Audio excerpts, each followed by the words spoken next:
E como canta Elza Soares, a carne mais barata do mercado é a carne negra. Salve, salve, Elza Soares, que é uma das nossas referências no combate ao racismo, na luta contra o racismo e na busca de levar conhecimento para a nossa população preta miserável que infelizmente é desassistida pelo poder público.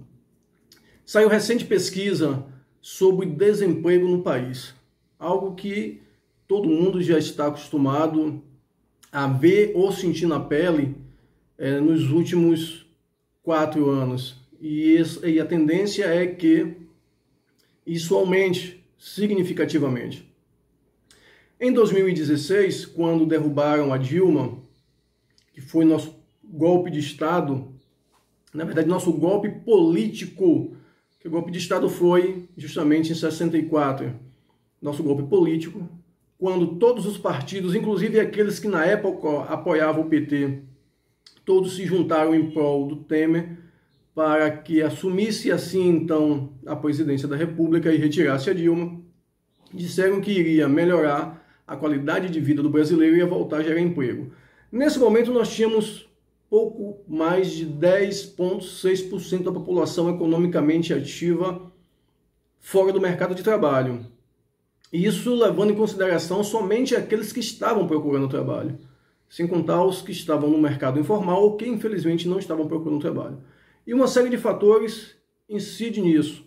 Baixa escolaridade, questão de morar muitas vezes longe dos centros urbanos e não ter acesso a esses centros urbanos devido à questão de transporte que não é público, é um transporte coletivo, porque se fosse público a gente usava e não pagaria.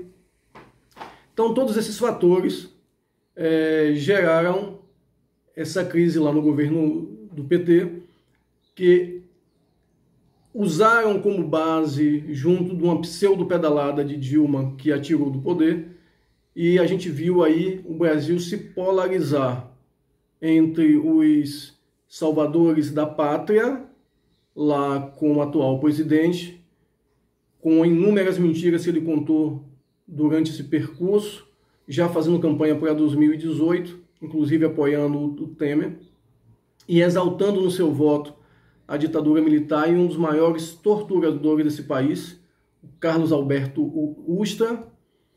E hoje nós chegamos a 14,1% da população brasileira em idade economicamente ativa, fora do mercado de trabalho. Isso sem levar em consideração, como eu falei anteriormente, aqueles que estão no mercado informal, que trabalham como ambulante, ou aqueles que não estão procurando emprego.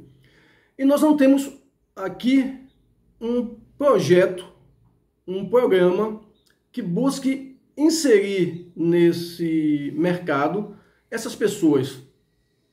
E dentro desses 14,1% da população, a sua maioria, segundo a pesquisa do próprio IBGE, são negros. Ou seja, como diz Elza Soares, a carne mais barata do mercado é a carne negra.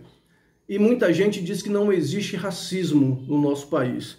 Isso falou o atual presidente da República, que infelizmente é uma vergonha para a população brasileira. Isso falou o vice-presidente Hamilton Mourão, e isso falou o presidente da Fundação Palmares, o Sérgio Camargo, que eu acho que ele se sente um nórdico viking, deve ser loiro de olhos azuis.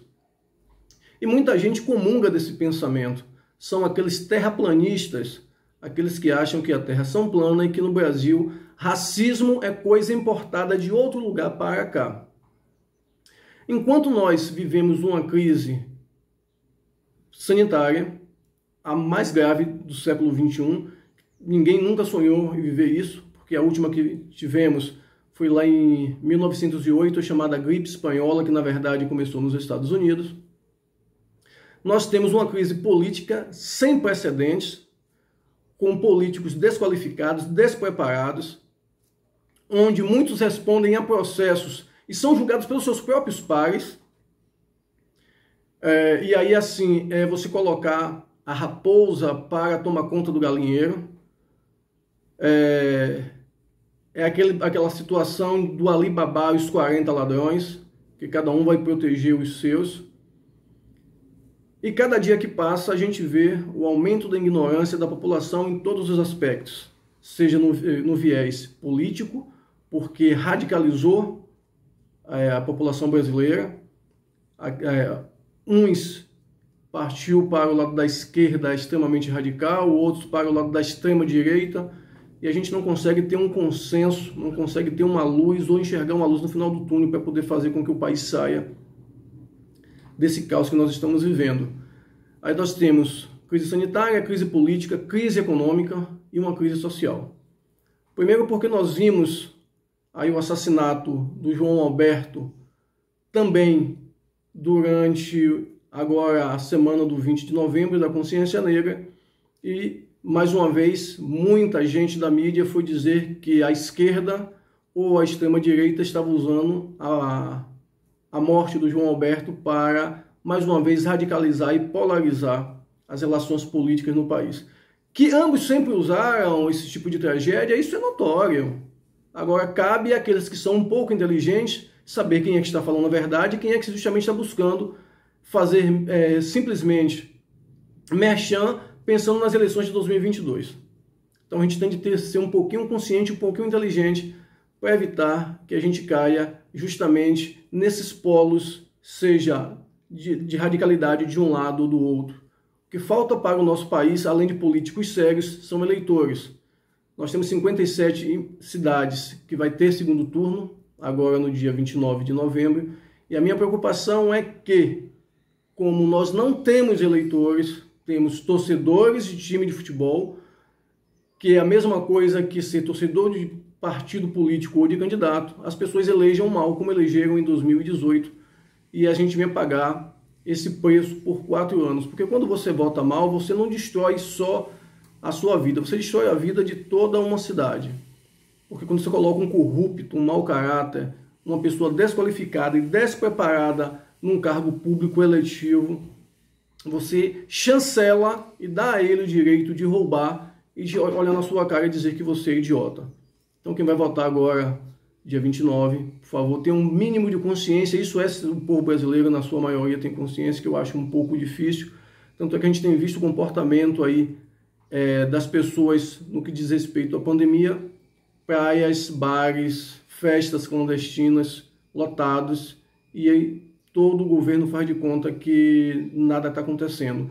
Na Europa tem 4,6% da população desempregada e os caras estão alucinados para poder tentar uma solução para recolocar essas pessoas no mercado de trabalho. Aqui nós temos 14,1% e ninguém fala absolutamente nada. Faz apenas merchan, pensando nas eleições de 2022, e a população brasileira fica, como diz a música do Chico Buarque, com a bunda na janela esperando alguém passar a mão.